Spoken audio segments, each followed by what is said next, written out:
let's have a little more fun. For the last couple of days, we've been mentioning Dubai often on the platform, including presentations from Smash over here. And I think if you look at shopping centers, if you look at malls over there, when you consider a property like Dubai Mall, it doesn't matter whether people are shopping in there or not. You've still got people there for the aquarium. You've still got people in there for the skating rink. Now, that might not make retailers very happy, but certainly the mall developer is doing very well. So what does it take to move from being just a retail space, a space that just leases out property to tenants, who then try and get shoppers in and get them to consume? How do you go there one step further and say, we are not just about being a mall, we're not just about being a space where people sell, we are an all-encompassing entertainment center, an entertainment zone. Is that what the whole 360 entertainment is about? To get them in there, we talk about mixed-use developments. Is this the mixed-use development of the future, where you have people coming in, they're spending, they're eating, they're watching movies, and they're playing as well? Well, we've got a great panel that's going to talk about it. Hello, everyone. I'm Terence. I'm a little bit confused. I'm a Singaporean, first time here in India. A little bit of confusion about my kind of history. I've also worked in UK and China and done projects in Singapore. I'm going to start the panel today with New Retail Frontiers. The subject really is about paradigm urban centers. It's really about the third home. How do we reinvent this thing called the mall? A little bit of introduction. We are a British firm. We're about 11 studios, and we are about 500 strong, and we operate in the world. We are quite well known for doing retail, but recent years, retail has been becoming more interesting, becoming mixed. So we're doing quite a lot of mixed development. I'm just showing you some of the great projects we have in the world. This is Westview, London. I'm sure a lot of you know it. It's the first real mall that really went back to London after a long kind of demise. Some work in Asia, Singapore on Iron Orchard. We also did a residential here. It's a mixed development on a metro line. And this is how it looks like. It's really iconic, the most important place in London. Also, people ask us, why are we doing airport? But these days, everything is really about experience. So this is the new terminal that you land in probably a month's time. It's opening.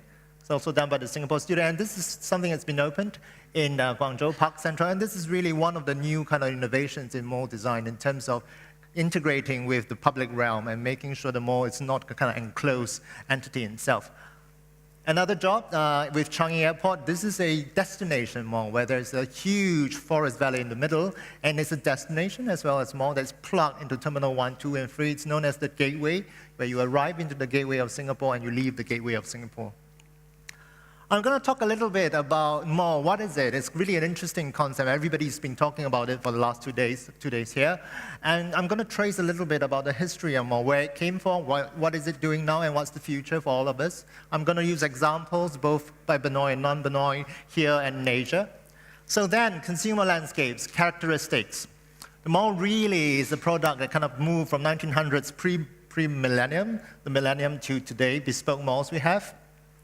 Well, actually, in many parts of the world, retail really is about the street market. It's very interesting how later on you see this is coming back, and that's Covent Garden. And then some very interesting architect decided to put a roof between two streets, and they are called arcade. You know of the famous one, Burlington Arcade in UK, it's very famous. Good examples in Italy, in Milan, the Vittorio Emanuele. Great spaces, beautiful, so much detail, so much ornament, really kind of engaging with life, and great retail storefronts. And then somebody thought about modernity came in, and we got a little bit distracted with these US strip malls. They were really good. They served our town. They served their purposes in the boom time. But really, they are unilayer. There's no richness, no engagement. We tried to do better. We had open-air malls where we had kind of community function. But again, the offer was a little bit of a letdown and certainly very far from what millennials now need. And then came the interesting concept called the open food court. This is the first one in Germany, where there were attempts to really create an attractive customer environment, the model of classic food, infusing food into retail. Now, where did we move from there? In UK, we did one of the first out-of-town mall called Blue Water. It's very famous. It's by Land Lease. And you could see this is the first time we choose to integrate leisure, landscape, and artwork into the retail model. It's a huge mall. And you can see it's almost done nearly 20 years ago. And then we followed up in the second generation mall. You can see that in Westview, whereby it's still essentially a mall, but it's kind of in a dense city center, and essentially still out-of-town model with soft edges around and a fully integrated commercial and leisure offer. So what's happening now? And of course, then the mall externalized and tried to engage with the high street in UK, and you see a lot more examples now of this model, both in China as well in parts of Australia as well. Now, what's happening now? In many city centers in Europe, people are discovering the beauty of cities. So cities are now really considered as the best example of integrated environments. It allows individualistic kind of expression. We talk about brand expression. Every brand wants to express itself to give animation and interest. I'm also a avid shopper, so I really like to shop. And that's what I really look for when I see a great kind of shopping kind of offer. Our specialty, retail, urbanization, and robust materiality makes these projects very robust and also economically very sustainable. What is the trend today is you don't really need to build a new mall if you don't have to. You could really use old buildings, and you can also use existing buildings to your advantage. This is a great example in Sydney that I visited. It's a tram shed. Who would have thought you can go into a tram shed and have a great day of great food? This is how it used to look like, and Mirvac has taken this and converted it into this. Really simple, everything stays. You do a great fit out inside and kind of work with the history of the site. And again, the industrial aesthetic kind of contrast with the specialty retail brings the produce, everything, and the color out. Another example, this is more mixed and more mixed use. So this is a kind of turn of the century modern building in Berlin. It's called Beginny Berlin. There's a lot of concept shopping, concept shops and so, and truly sustainable. And what's very interesting, the space is really big. I mean, if you look at this as a traditional mall, it doesn't really work right. But we are here to be creative. What this allows is flexible spaces for small pop-ups and small interesting brands who just want to try out in the middle. And it creates a lot of animation and change and activity and creates change for your mall and its outlook. And the other thing is to break the kind of demarcation between the public and private to create shared spaces. So this is actually a hotel, but it doesn't really look like a hotel. It's a place for you to meet. And then, of course, you could also use buildings to kind of create and reinvent your local and cultural icons, which are kind of plentiful in this country. Again, repurposing them. I'm just quickly going to go through. And it doesn't have to be big. Sometimes it's a very nicely designed jewel F&B location in the vicinity, and you could activate the whole area and become the place to go to for a quick coffee. This is a good example of an old kind of theater, and you could really have a great F&B experience and still have a performance. And so this is, again, repurposed. Now, how do we move on from here, the future? So we did, in Benoi, we had a research group. We really started looking at what are the future ingredients. We want to share with you some kind of images that show our thoughts. So basically, in today's context, commerce is not the all-pervading kind of activity of mankind. We live in density, and what's very important is culture. Also, all cities have a history, and we really should use it to give character and flavor to whatever we do in our environment. So we think the new malls are really called neighborhood hubs. We think the idea of hubs is more embracing.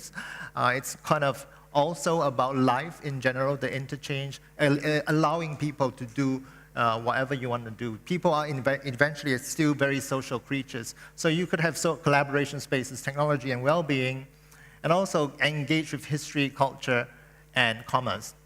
Now, of course, the important thing is to engage with the ethos, the brand story, the identity, both physical and digital, and the interaction as a communication. So I'm going to give you some images of some of the things we can deal with. So respond and respect the historic context. So these are great infrastructures in the city. The High Line in New York, King's Cross, and Albert Docks has been used to create new great places to hang out and also to shop and consume.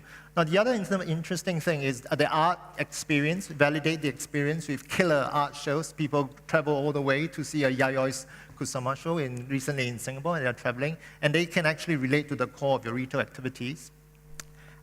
it's very important to think of different age groups and all sorts of activities. So you have skydive, climbing, and go ape, which could add another layer of richness to your offer. And of course, music, theater, and performance. The shopping center is not a shopping center. It really is your new community center. And also, very important, time. Externalize the events. Events are a great way to give a constant kind of change of look. And of course, mixing the activities. Retail doesn't need to be about selling, it's about meeting people. You could have enthusiasts talking about biking in a kind of bike cafe. And these are all the trends that's happening across the world. And these days, everybody is aware of WeWork, New Lab, and Vaso. And of course, even traditional formats can be rethought, reinvented in terms of cinema. There's quite a lot of us in the entertainment business, and there's great kind of innovation there. The secret cinema, cinema clubs, and those are also happening quite a lot in Korea.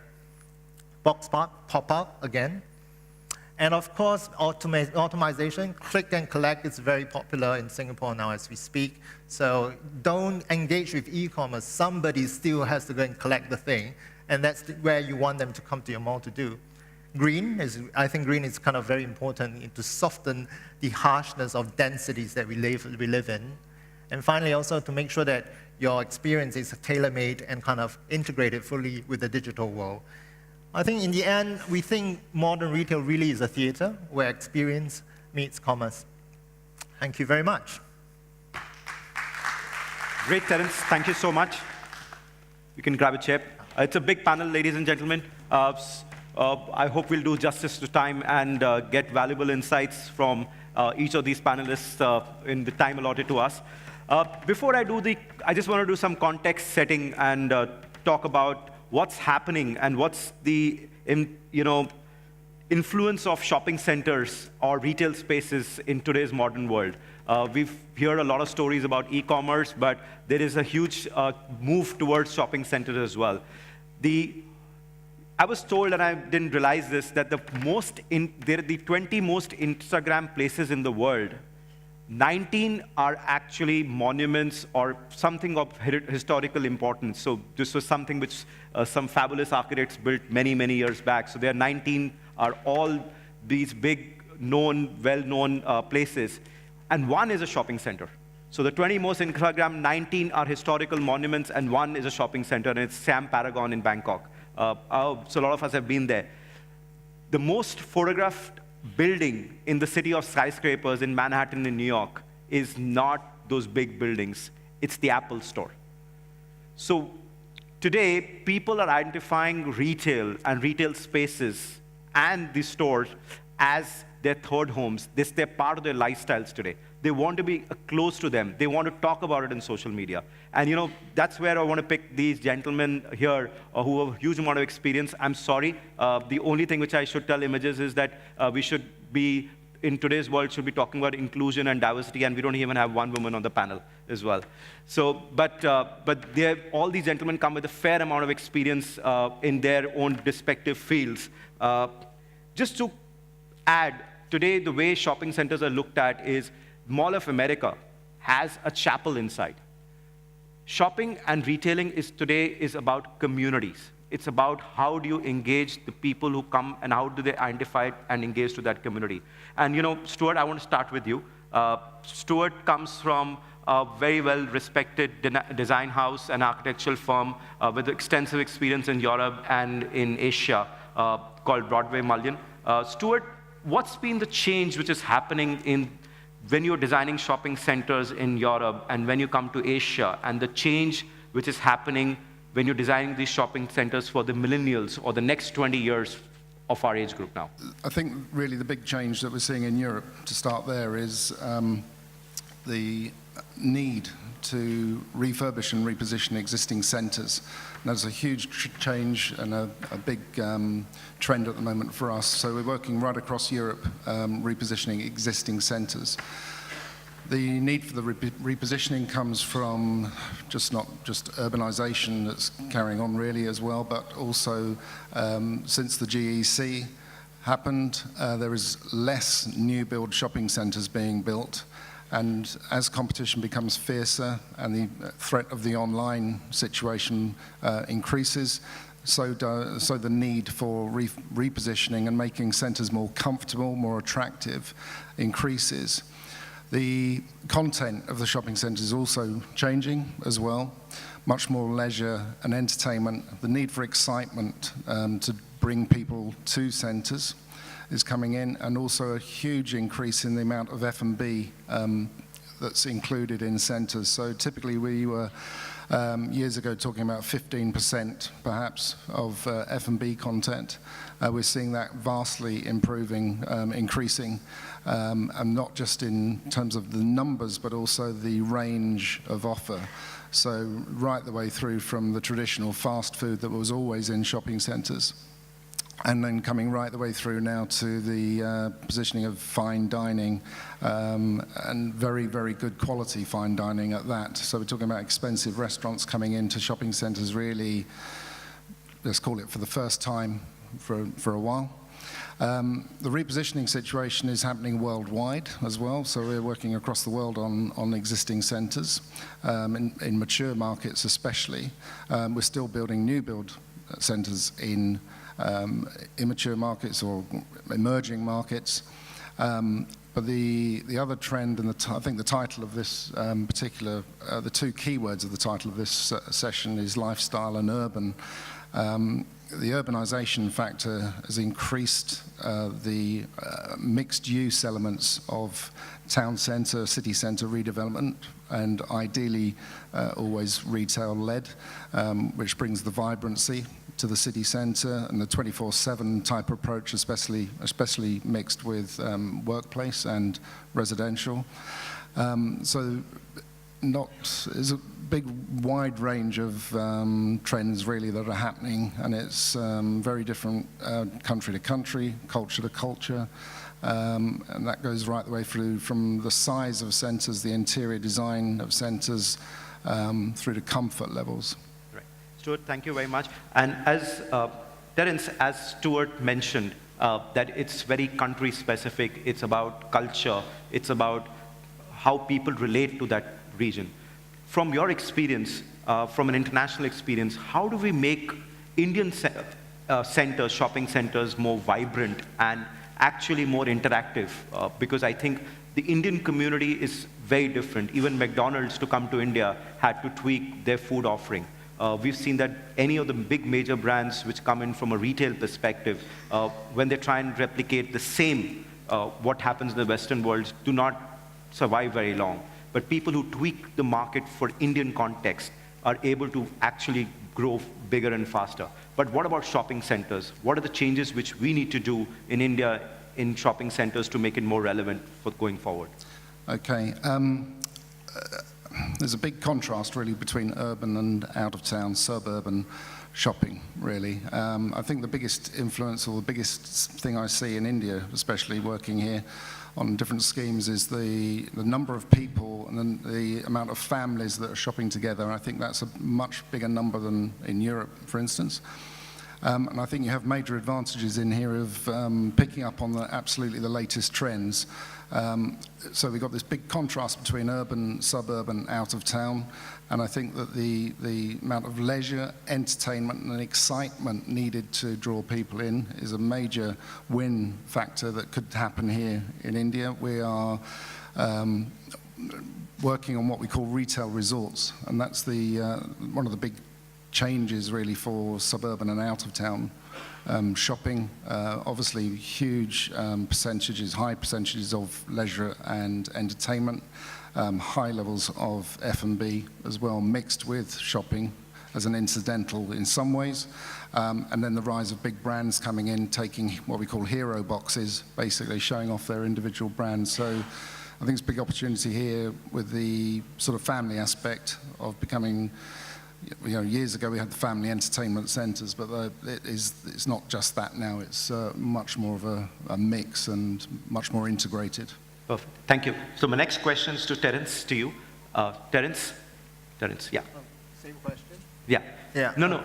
Just one, same question, but I would like you to add one more thing to it, Yeah. Terence, is that in India, when you look at the shopping centers, particularly the big ones, they continue to be the reflection of another center which has come up and is successful. We tend to put the same brands in, we put the same mix in. How do we start differentiating? I think you had a very interesting analogy when McDonald's come here, they have to localize. That actually is a fantastic thing. We have a local burger called the Nasi Lemak burger in Singapore. It's very popular. I think you have to accept that people like the big brands. So you will find H&M and Zara, but that doesn't mean that it is the whole offer. The offer is only interesting if you can add something, some spice to it. And in Asia, shopping country is not incidental, it's the main part of life. I come from an Asian background. I shop, therefore I am. I believe this is what we all share. But what has happened is very interesting that a lot of shopping these days are done online. But then it means that we are still very social animals. So I'm quite happy to hear that Sign Paragon is one of the ones that you talked about. I watched a program where the CEO of CMP Watt just said her mall, her development, that whole area has 476 events in a year. That is more than one event per day. And why does she need to do that? It's because it's a social thing. You need to bring ingredients like that. The shopping is given, we all do it. And to have difference, you need activities, you need interesting brands, you need all the mixes you need. But you still can have the big brands because let's face it, they can probably pay the rent and they have a certain attraction. So I think the mix is not, the formula is not broken. You have to tweak it. And the best people to know how to tweak is yourself. So every time when I come, I like to talk to clients. I'm very interested in how you guys shop, how you eat, what you do. And that's the way we can get a successful recipe going. Right. So let's take a developer's perspective who's been operating a lot of malls in India. And coming to you, Rajneesh, you run a basket of malls across essentially the entire west and south of India. And you built the first mall in late 90s, early 2000, somewhere? 2004 we opened. 2004. And so you built centers at considerable regular intervals. You operate in Mumbai, Pune, Bangalore, Hyderabad, and Baroda as well. When you plan centers, how different is the market between a Baroda and a Hyderabad and a Bombay? Is the tenancy mix different? Is the design different? Is the ingredient system? Or is the same formula with a little bit tweak? So it's the same bhel puri which you serve, or is a safe puri which you have to serve there? Or it's a bada pav which you have to serve there? I think if you look at the buying behavior, is very different in each city in terms of price point or the categories that get more attraction. Do we have enough scientific ways to know that upfront? We do not have. For example, if you look at New Bombay and Malad, after running these centers, Vashi has been running for 9 years and Malad has been there for 14 years. There are certain categories, they perform so well in New Bombay. And when we look at them in Malad, they're like 1/3 of that performance. And if you deep dive, it is to do with the way these neighborhoods have developed over the years and the kind of people have habitated in those areas, and their requirements are so very different. If we knew it, or if we can understand that upfront, I think we can have a jump start in terms of performance. But while you're running it, you're noticing it on a daily basis, and you're making corrections on a daily basis. So the buying behavior changes. It is not only the local flavor or city flavor, but it also the way neighborhood or that micro market has evolved over the years. So if you take Malad, it has always been a residential pocket in Bombay, and it had a lot of new residential development which brought in migrated population into that pocket. So it has a mix of traditional localites as well as migrated population. So buying behavior is very different. If you look at New Bombay, as the name says, is a New Bombay, most of the population got migrated either from within Bombay to that location or from outstation. The people who came to Bombay and stayed there. I think one larger composition change there is that it has a very large service class habitation, which means so one reflection of that is the formal wear in New Bombay does extremely well than any other market. And I'm just taking one category. If you go to Hyderabad, is such a diverse way of buying there. The menswear sells very strongly there. So if you look at the Benetton store there, it sells 60% women fashion in most of their stores. In Hyderabad, they have 92% men's fashion in that store. So it depends upon the evolution of the micro market that you are in. And then as you run the centers, you start making corrective measures and ensure that you connect with the neighborhood and their requirements strongly. Right. So to add to that, Bipin, coming to you, since you are running a very successful mall development business and partnered with an international developer called Into, and you've really gone into not the tier one market, unlikely, which is probably the first, always a report of call for big investment to come into India, and you've gone into tier two markets and put it up in Coimbatore and Aurangabad. Tell me, why would you go into a tier two market which is still an evolving market? Is the opportunity bigger in tier two markets for a mall developer today than a tier one market? Is the market size that equally large?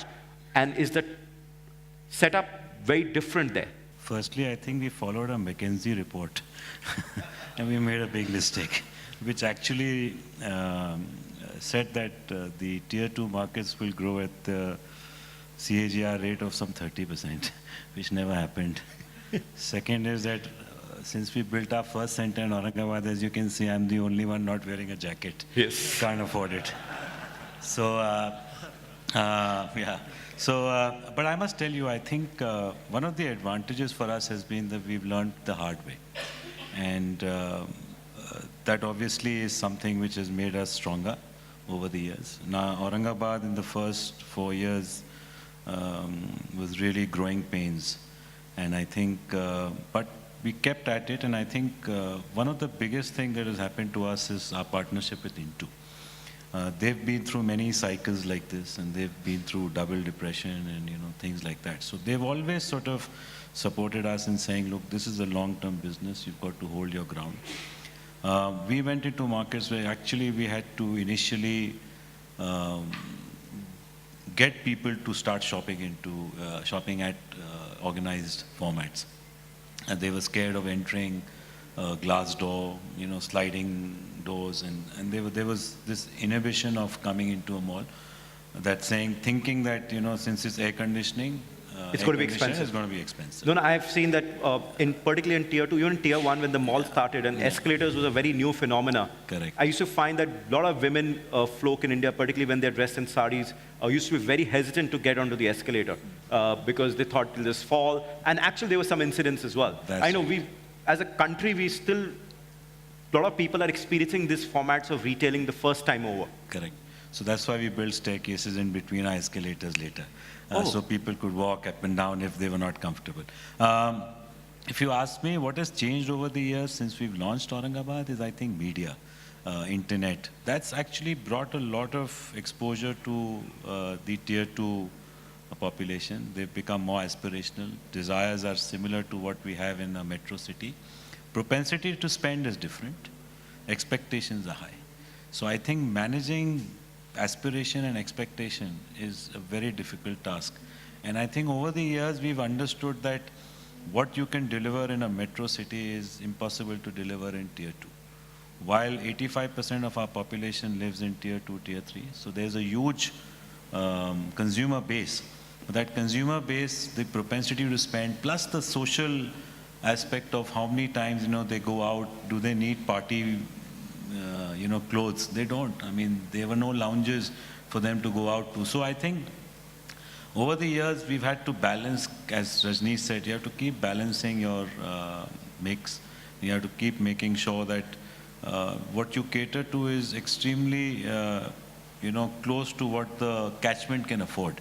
Also, at what cost you built your center is very important, because there's no point trying to build a Taj Mahal when you can't justify the returns on the same thing. So while we made a lot of mistakes on Aurangabad, we built a larger center, we spent a lot of money, we have 3,000 car parking spaces, 2 of our basements have been shut since 6 years, we've never had to use them.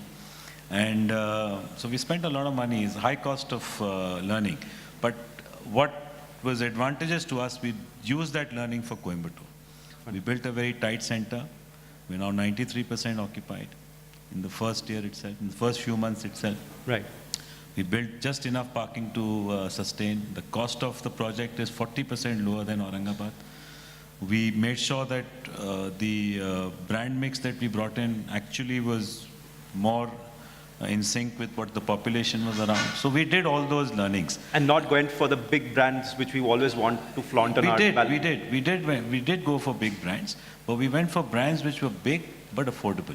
So we it's didn't India's want value. Yeah, absolutely. So we didn't want to get in super premium brands and said, look, you can come in. While we had some inquiries, we said, no, you might not do well there initially. So I think making sure that you have a tighter store in a small city, because the throughputs are, almost similar in most tier 2 towns. True. And that's something which we need to really focus on.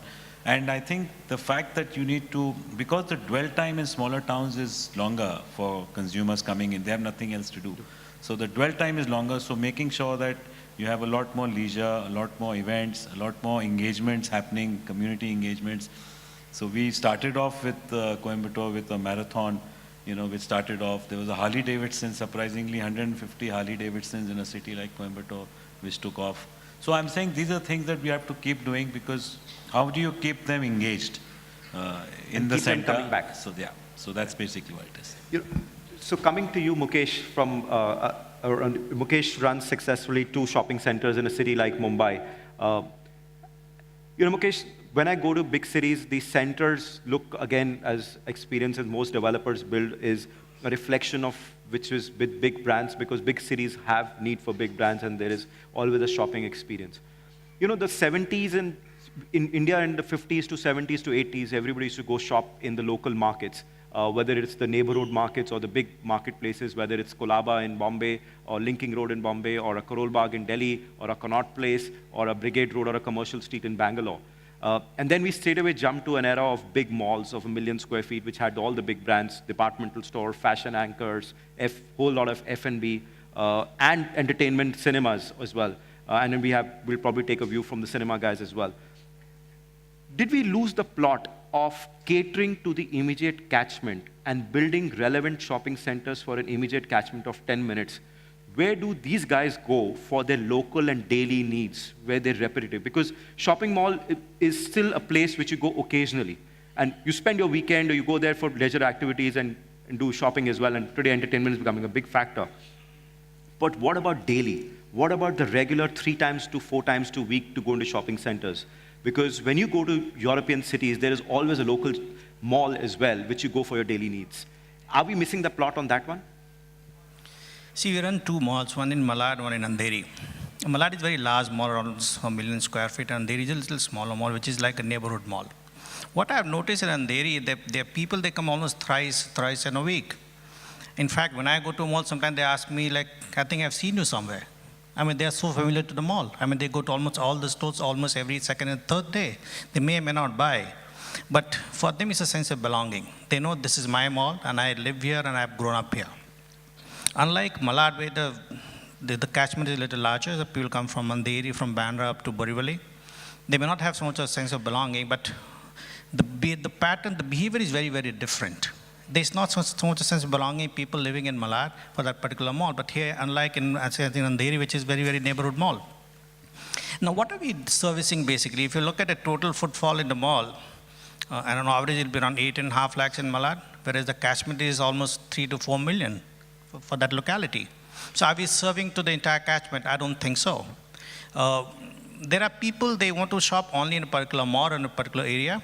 And there are some people, they may not even visit the mall at all. They say, that's not my place for shopping. I'd rather shop in the local market. So behaviors, each catchment, each kind of family behaves a little differently. There are people, they say, yes, we come to the mall maybe to watch a movie, or maybe to eat food, or maybe for some entertainment. But may not do shopping, because I know I want to do all my shopping in a particular area. If I have to buy jewelry, I go to Borivali market. If I have to buy grocery, I go to go to D-Mart, which is not part of your mall. So behavior of people living that area is very, very different. It all depends on the catchment. I say in the area, people are used to shopping in the mall. So even if they want to buy a diya for Diwali, they want this to be there in the mall itself. So we started a flea market. So you start getting something what you get on the road near the station to the mall. So people don't want to go to the Andheri station or the local market or the street shopping, they come to the mall itself. So behaviors are changing. the needs are changing. Number two, if you look at the mall by itself, if you're talking about the spaces, there also the behaviors have been changing. Today, it's not just about the shopping and eating out or entertainment. They also look at open spaces. Today, malls are identified. I think if you go this particular mall, they have an excellent decor for Diwali or for Christmas. So you're talked about. They also talk about having an open air show, maybe a music festival, maybe a flea market, maybe a drama, maybe an auto show. It could be anything. So what I'm saying, needs are slowly changing. The customers' behavior is changing. They want something different every time they visit. And then you're talked about. It's like we have a show for Janmashtami, which is Dahi Handi. When we started this for the first time, we didn't know that it's going to be so popular, but today there's a demand. People ask, are you doing it this year? We have something for Christmas. So again, there are visitors to the mall, they're very regular, they understand what you're doing, and they want you to go on improving on this area. Right. So that's been a change over the past so many years. Yeah. So let me take another dimension to what's happening in the Indian retail real estate space. From 2015 till mid of 2017, which is, let's say, July 2017, $1.57 billion have come into retail real estate investment in India, out of which 50% of it, which is 7.2 billion, came only in 2017. So in 2 years, we had 7.5 billion, and another 6 months, in the last 6 months, we got $7.5 million which has come in. So it's really $1.57 billion coming into retail real estate investment in 2 years itself.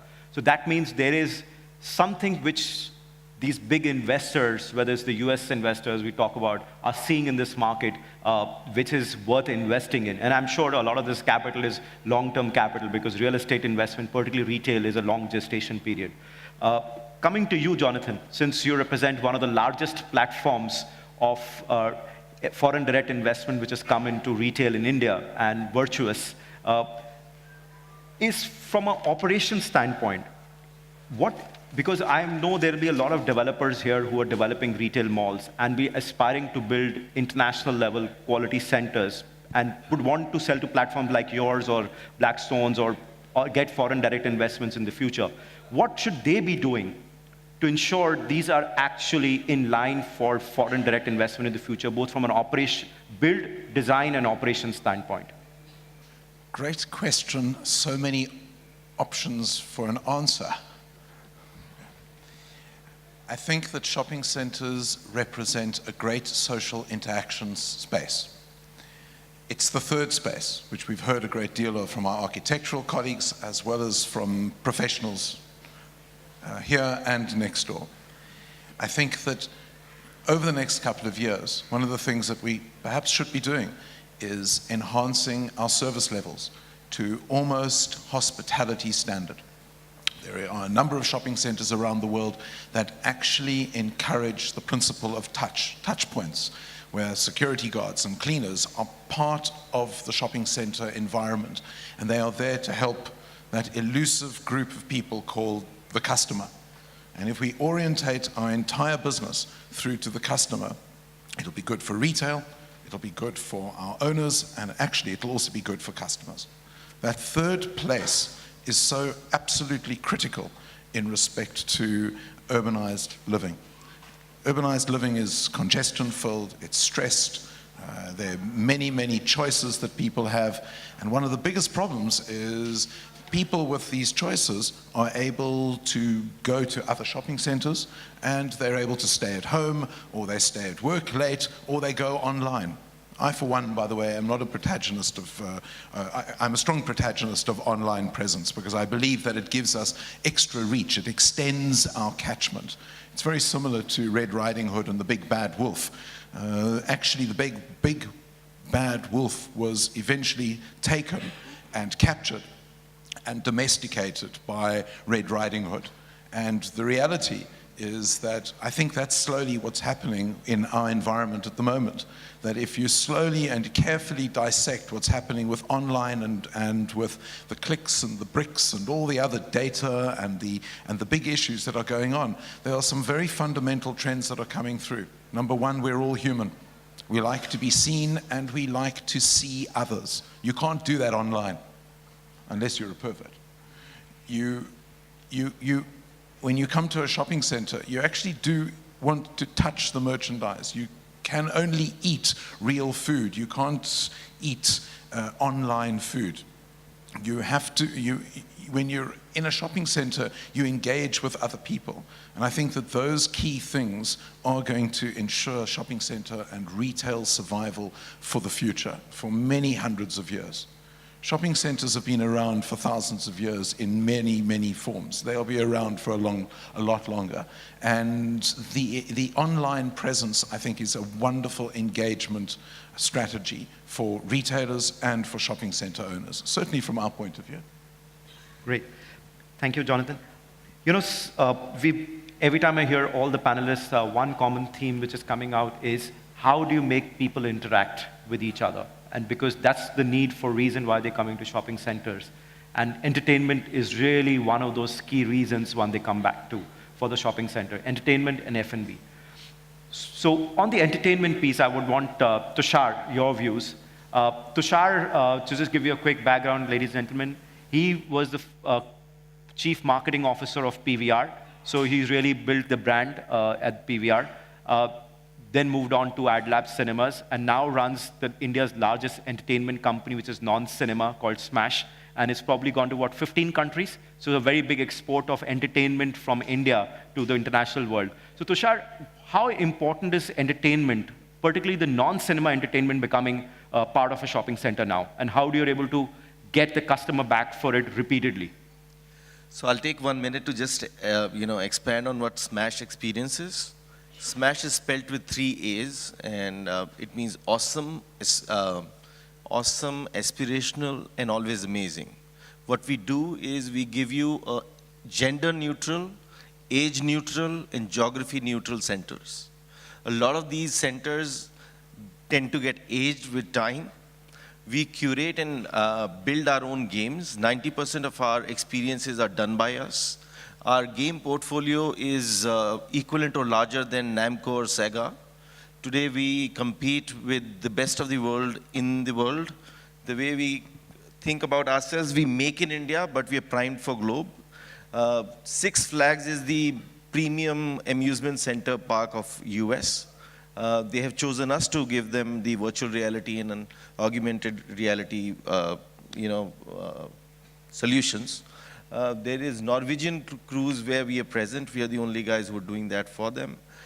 We are present in 15 countries via our equipment or by our retail centers. So what the core is that we fuel your passion to play. We all are here. We have a kid inside us. At times we pause that particular feeling, that emotion, or that sense of play. We would want this world to be a little more happier than what it is. We engage at different level. Our business, if I look at it and divide this, it is Horeca. So every center will have a bar. Every center will have a family restaurant. Every center will have a banqueting space. And it will have zones where you could come and play, from a trampoline park to sky karting to a lot of personal IPs that we have created. Which started with cricket, now it is in cricket, golf, soccer, etc. A lot of brands in entertainment or sporting events make a spectator out of you. What we do is we bring you in center. We actively engage you to come, bring your families, and they become your friends. And if you bring your friends, they become your family. So I think there is a social engagement angle. There is a clear idea of self-destructing our centers to make the churn in our centers, to keep them vibrant, and to ensure that we are bringing new experiences for you. Our capability of doing that is there. We are today either present in one of most of the best malls of the country, or would be present in them. The reason why we are being accepted well is clearly that all these mall developers are very keen to make sure that they engage with the consumers very, very strongly and as frequently possible. So what we have now started doing with a lot of centers, including Rajneesh's, is that we're saying we have a center somewhere, but let's do a pop-up store at an atrium level. And I have the ability to keep on changing that. So that when the customer comes in, he finds every time he comes on the next with fresh and something new and something fresh there. And new. Something fresh and new. So that is And the he spends to concept. spend time there at the, even at the within the pop-up, because he wants to look forward to seeing what's new here. Yeah, exactly, exactly. And those experiences are, defined from 2 minutes to 2 hours, depending upon what you would want to use. Another part that a lot of shopping centers suffer from is low admits on Monday to Thursdays.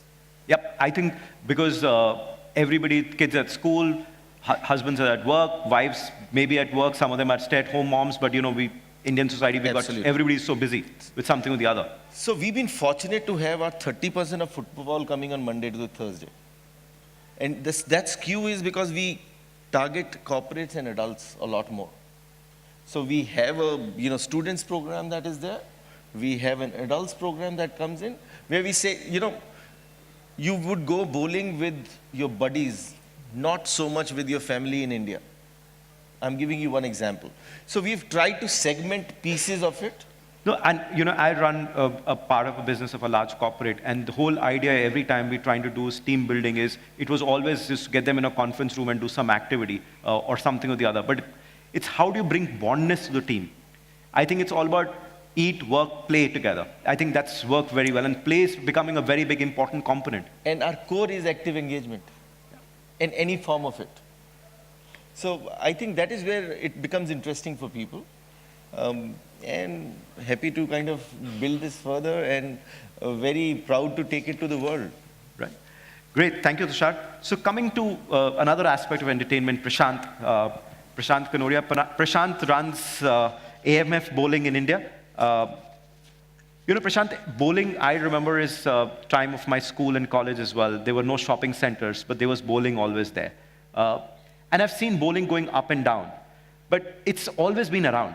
So what do you think is the future of entertainment, which has been there for so many years, and it's still very engaging? How does it be incorporated in today's shopping centers, and how do you see the bowling business? Being a manufacturer's rep called AMF is now rechristened as Cubica AMF. It always means fun. Bowling is there in India for almost 40 years now, and it is there to stay as we envisage. Bowling is there's a lot of consolidation happening in the market as on today. We see that it will come with a new package. Other entertainment products, anchored products, along with bowling are also there, but in the mall, bowling is still being accepted by chain operators. What is happening is the mall owners, they want to focus on mall operations, and chain operators are the ones who are going into the depth and analysis of how to run the bowling alleys. And this is how we see the future of bowling alleys.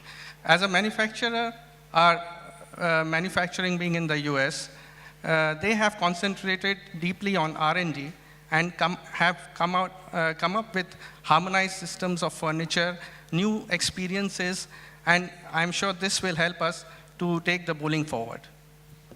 Perfect. Thank you.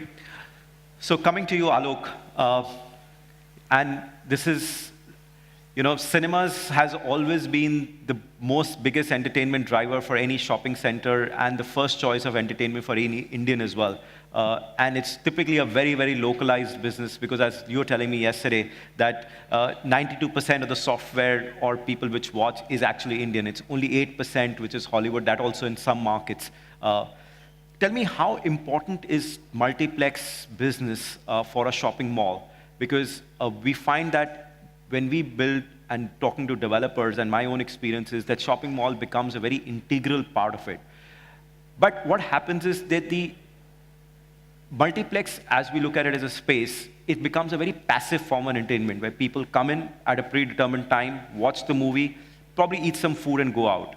How can multiplex play a very larger role in the scheme of a large shopping center? And what role do you think will be for the future as well?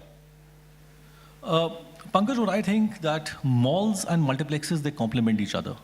Gone are the days when we had standalone cinema halls with 1 or 2 screens and not more than that. People coming, watching a movie, as you said, eating food and going out. Things have totally changed in the last couple of years. We are part of a huge mall, or I would say that both, we require each other.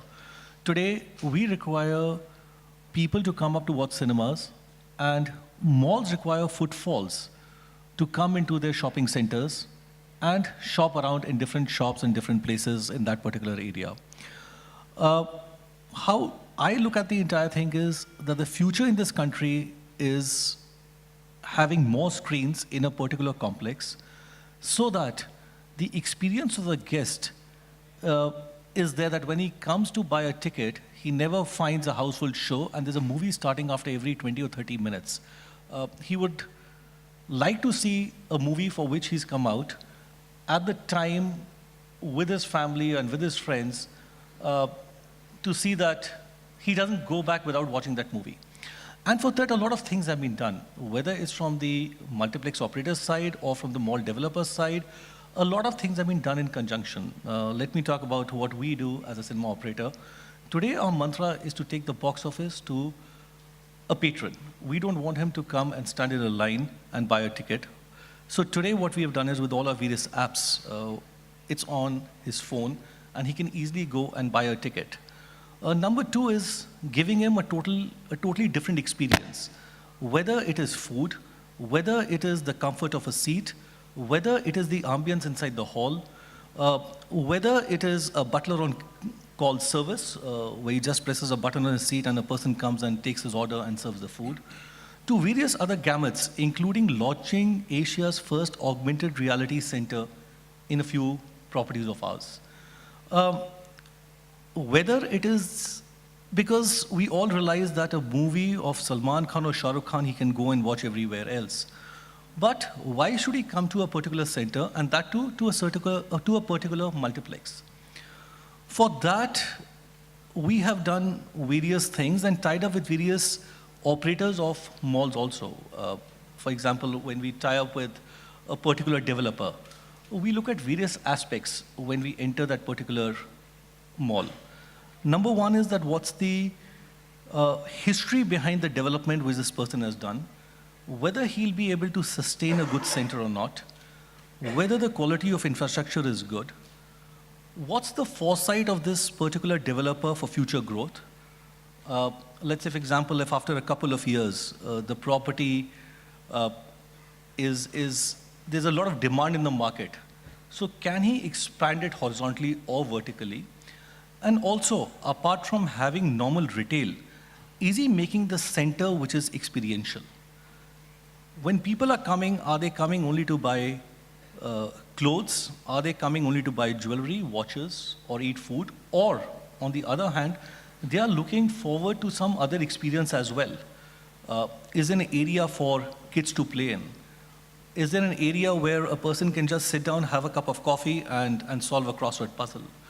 Is there an art gallery where he can spend, come, hang around for an hour or two and go back home? So all these things we look at when we sign a particular property. And what I feel, as I started with, that we still feel that both mall and multiplexes, they complement each other. Right. Today, even the developers are coming forward to do a lot of stuff. Earlier, anybody who had a plot of land thought that he could make a mall, and anybody who had a mall thought that he could run a cinema. Those things are changing. Today, there are only professional developers who are in the fray, and these are the people who are making good quality assets. And that's important for the overall development of the multiplex as well as the entire mall, because we have to piggy ride on each other's footfalls. Right. Great. Carrying forward that to you, on behalf of Miraj, and I know that Amit, that in Miraj Cinemas, you have opened a lot of centers in Tier 2 and Tier 3 markets as well, and make inroads. Is the Tier 2, Tier 3 customer as discerning as the Tier 1 customer, or because the movie is the same. It's the same Shah Rukh Khan and the same Katrina Kaif, which are there, and the software is the same. But is the ability to pay in tier 2, tier 3 market better?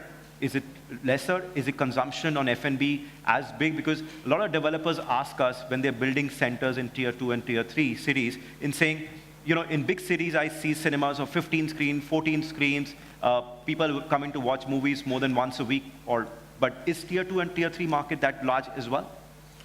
So basically, when it comes to tier 2, tier 3 cities market, actually I prefer to distinguish between region-wise, because when it comes to movie as a consumption, the tier 2, tier 3 segment in north part of the country is very different from a south part of the country.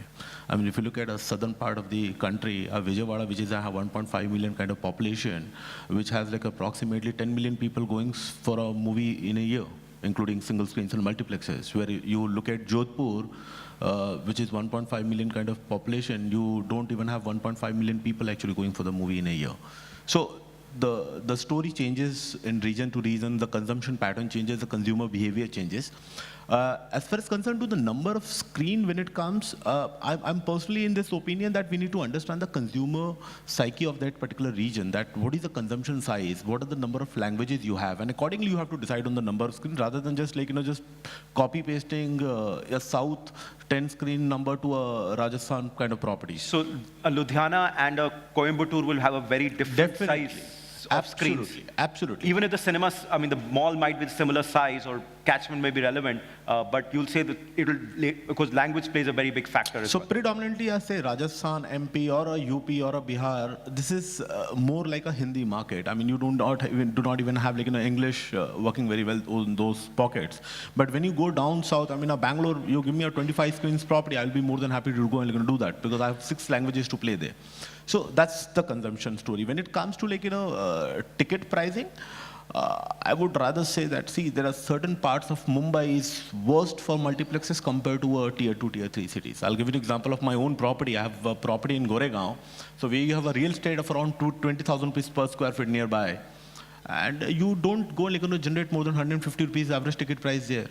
That's the kind of mindset. Is it that because in a tier 2 city there is no other form of entertainment and he believes the cinema is the best thing to go for entertainment, he's willing to spend a little more?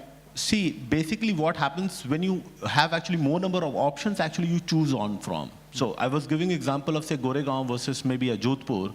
So a Jodhpur, my ticket prices are 200 rupees north, where a Jodhpur guys spend much higher. And forget the ticket prices. Actually, the F&B offtake gives you the real picture and real story about how the consumption pattern of a particular city behaves in terms of spending. So a Jodhpur is 70 rupees plus and a Mumbai is approximately 50 rupees in this suburb part. So that is what the change is. So we need to understand it is really not the tier 2, tier 3 market doesn't have money. These guys have enough money.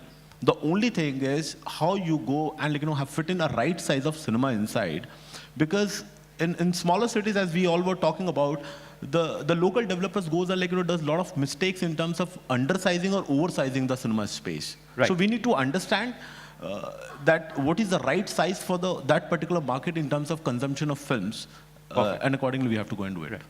If I can just add to it, sorry, Pankaj, that what he said is that it's very important to size a cinema right. In our country, if you look at our country, the more north you go, the number of languages we speak reduces. So down south, there are a lot of languages being spoken, and you rightly said that in a place like Bangalore, you could have many more screens, because there are 6 languages which work over there. The more north you go, it's only Hindi and English, and there are some states in India which are only Hindi. So I would say it's a folly for various developers to force exhibitors, and also to exhibitors to succumb to the pressure of making mega screens up north, where the only language which works is Hindi, right, not even English. Yeah. And that's so it's very, very important for us to size a particular cinema and then take it forward. Okay. Yeah, just quickly, yeah, Shah. A lot of our retailers, I think we miss out on, getting the core SP, tier 2, tier 3 young Indians have a lot of aspirations. If we do not create formats which are, they should not be disparaging, they should not be putting you down, sort of a thing that you're not worth it. If you make that right, I think you can create vibrancy across any place, any catchment. I think a lot of us make mistakes at that point too. I think a lot of it sometimes becomes an ego game of in saying I'm becoming a bigger center, I have the largest cinema and the others. I'm saying you do step down capex. It should not feel step down. Step down. Yeah, you do it smartly, innovatively.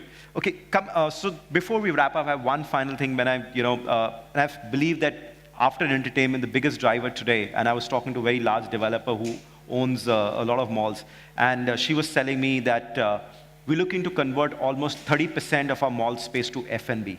And coming to you, Antony, how important is the F&B piece in the entire life cycle of a shopping center, and particularly because you come from an experience of running cafes globally? So how important is your food, beverage, cafes in the malls today? I hope this is very, very, very, very important. We all know that the square meters for F&B will increase significantly in the next years in your malls, and that's a good point for me. But the question is how can we make it efficient? I can hear sometimes that malls will increase the square meters for F&B until 40%, so I'm not very comfortable with that, and I think that it's very too much. Question is how we can bring quality for the customer experience. I mean, we sell coffee and we sell sandwiches in our restaurants, but nobody needs me in India for a sandwich. Obviously, if tomorrow I want to hang out in Mumbai or Bangalore and having a French experience, or having a French taste for food, there's none, and everybody needs me tomorrow for having this French experience. So I think that F&B is going more and more important for malls, but we have to stay focused on the customer experience and what we bring different for the customers, and that is the key success factor to match the developers' objectives and my objective, which is increasing the sales. Right. Thank you, Antony. Sorry we're running on short on time. I would request the panelists to be around if anybody wants to have a specific chat or take a query. The panelists can be around for another 5 minutes after we finish the session. Just to tell you, Antony, India is definitely a sandwich-eating country. If you go down on the Mumbai street, there is the guy who serves a Mumbai sandwich. It's called the Bombay sandwich, and it's extremely popular. So there is, but the format is the sandwich ingredients have to be different. It's the bread, but what goes between those breads is what is a trick to succeed in India. Thank you very much, gentlemen, for an insightful session. Thank you very much for the audience as well for patiently listening to them.